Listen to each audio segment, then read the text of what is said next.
Azad Samaj party के मंडल प्रभारी निजाम चौधरी ने कहा कि चाइना में भी जनसंख्या नियंत्रण पर कानून बनाया गया था, भारत में भी जनसंख्या नियंत्रण पर कानून बनाना चाहिए। चाइना में पहले 2 बच्चों का कानून बनाया गया था, लेकिन उसमें नौजवानों की कमी हो गई थी और बूढ़े बुजुर्ग ज्यादा हो गए थे। इसको देखते हुए चाइना ने 3 बच्चों पर कानून बनाया। इसी को देखते हुए भारत में भी 3 बच्चों का कानून बनाना चाहिए। अधिक बच्चे होने से बेरोजगारी अधिक हो रही है। 2 या 3 बच्चे हो गए तो रोजगार भी मिलेगा और हमारे देश का विकास भी होगा। जैसे अभी कोरोना महामारी की दूसरी लहर थी, जनसंख्या अधिक होने के कारण अस्पताल में बेड भी नहीं मिल पाए थे। आज के ज़माने में एक बच्चे को पालने के लिए 25,000 रुपये महीने का खर्च आता है।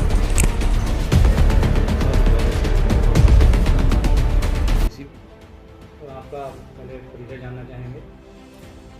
मेरा नाम निजाम चौधरी है और मैं मेरठ, मुरादाबाद और सहारनपुर मंडल प्रभारी वर्तमान। आजाद समाज पार्टी सभी राज्यों में साइकिल यात्रा निकाली है, इसका उद्देश्य क्या है? देखिए, बहुजन साइकिल यात्रा जो है ये काशीराम ने शुरू की और उन्होंने 1978 में BSO की स्थापना की और 1984 में बहुजन समाज पार्टी की स्थापना की। वो इसी उद्देश्य के साथ की थी कि इस देश में बहुजनों का शासन हो, जो आज तक संसद पर बहुजनों का कब्जा नहीं हुआ। इसी उद्देश्य को रखते हुए साहब काशीराम ने ये काम किया था, लेकिन उनके जाने के बाद में इसमें एक ठहराव आ गया था, एक गैप आ गया था और बहुजन समाज बहुत विचलित था कि जो पौधा साहब काशीराम साहब ने लगाया था वो एक वृक्ष बन गया था। लेकिन 2006 में उनके प्रवास करने के बाद इस दुनिया से वो मिशन ठहर गया, खत्म हो गया, डूब गया। लेकिन 5-6 वर्ष पूर्व भाई चंद्रशेखर आजाद जो हमारे राष्ट्रीय अध्यक्ष हैं, उन्होंने भीम आर्मी संगठन नाम से सहारनपुर से इसकी शुरुआत की और उन्होंने इस मिशन की बागडोर मानी इसी उद्देश्य के साथ कि बहुजनों में राजनीतिक, आर्थिक और सामाजिक चेतना का उन्होंने जागरूकता लानी।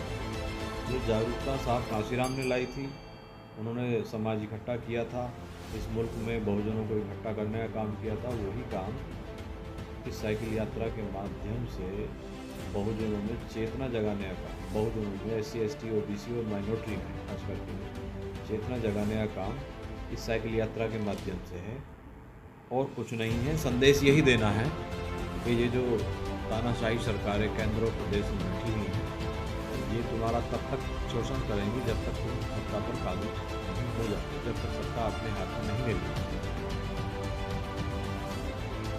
ये यात्रा एक ही दिन की रहेगी या कंटिन्यू करती रहेगी? ये यात्रा 1 तारीख से लेकर 20 तारीख तक चलेगी और हर विधानसभा में, यदि एक विधानसभा में 150 गाँव हैं तो हमने 4 टीमें बना करके उन 150 गाँव को 4 टीमों पे विभाजित कर दिया।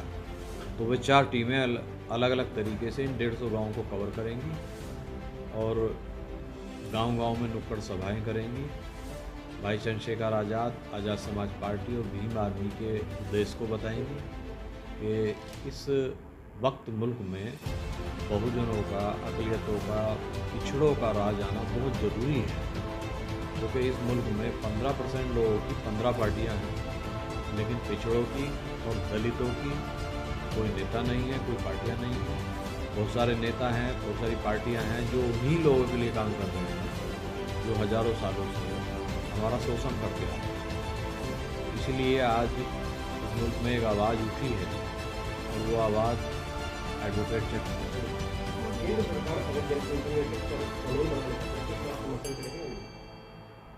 देखिए, जनसंख्या नियंत्रण कानून के फायदे भी हैं और नुकसान ज़्यादा है। आज चाइना ने अपनी आबादी को कंट्रोल किया। उन्होंने पहले कानून बनाया था केवल 1 बच्चे, अब से 20 वर्ष, लेकिन अब 20 वर्ष बाद उन्होंने देखा कि जो बुजुर्गों की संख्या है वो बढ़ती गई और जो जवानों की संख्या है वो बढ़ती गई, तो उन्होंने 2 बच्चे का नियम बना दिया। आज चाइना में 3 बच्चे बना। तो भारत देश की तरक्की के लिए, भारत देश के विकास के लिए यहाँ भी 2 या 3 बच्चों का कानून बनना चाहिए जो चाइना में। मैं ये नहीं कहता कि एक बच्चे का कानून बने, लेकिन हाँ 2 या 3 बच्चों के कानून यहाँ इस देश में बनने चाहिए, क्योंकि हमारे यहाँ जनसंख्या विस्फोट होने वाला है। एक दिन देखना आप इस मुल्क में जनसंख्या विस्फोट हो, क्योंकि 140 करोड़ की आबादी का देश, उनके रहने के लिए, उनके खाने के लिए, उनकी आर्थिक उन्नति के लिए, उनके कारोबार के लिए सरकार के पास संसाधन नहीं है।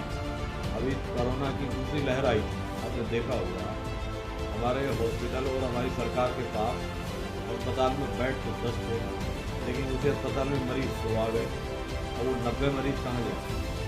ये है संसाधनों की कमी। किसी भी देश की आर्थिक विकास के लिए जनसंख्या का सीमित होना बहुत जरूरी है। मैं आपसे एक सवाल और करता हूँ, जिसके बच्चे नहीं हैं वो व्यक्ति क्या करेंगे?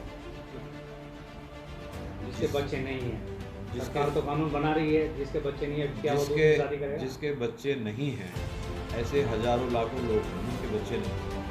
तो हमारे देश में ऐसे हजारों करोड़ों बच्चे भी हैं जो अनाथ आश्रम से पल रहे हैं। तो ये उनकी जिम्मेदारी है, फर्ज भी बनता है। यदि आप एक बच्चे को अडॉप्ट कर लेते हैं तो आपको फ़ायदा भी होगा और आपको सवाब भी मिलेगा, आपको औलाद भी मिल जाएगी।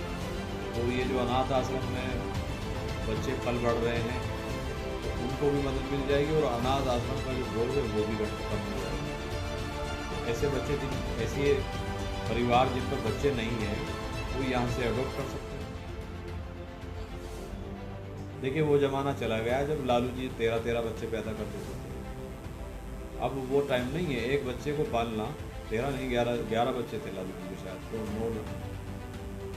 तो एक बच्चे को पालना ऐसे समझो आज कम से कम 20 से 25 हज़ार रुपये महीना खर्च आता है एक बच्चे को, उसकी शिक्षा, उसका पालना पोसना। तो ऐसे में यदि हमारे 5-5, 6-6 बच्चे हो गए तो नहीं अफोर्ड कर पाता इंसान। तो सीमित जनसंख्या का होना देश की तरक्की की ओर इशारा करता है और चाइना ने वो करके दिखाया। तो कहीं ना कहीं आप जो है कानून को सपोर्ट करते हैं। ये नहीं कहता कि जनसंख्या नियंत्रण कानून की आड़ में आप किसी समाज का शोषण करने लगे, या जनसंख्या नियंत्रण कानून आप इसलिए बनाओ कि मुसलमान 10 बच्चे पैदा करते हैं, केवल टारगेट मुसलमानों को रखता है। मैं कहता हूँ मजहब से हट करके देश के बारे में सोचें और अपने क्षेत्र की पल पल की खबर पाने के लिए एशियन न्यूज चैनल को लाइक करें, कमेंट करें, शेयर करें और सब्सक्राइब करना ना भूलें।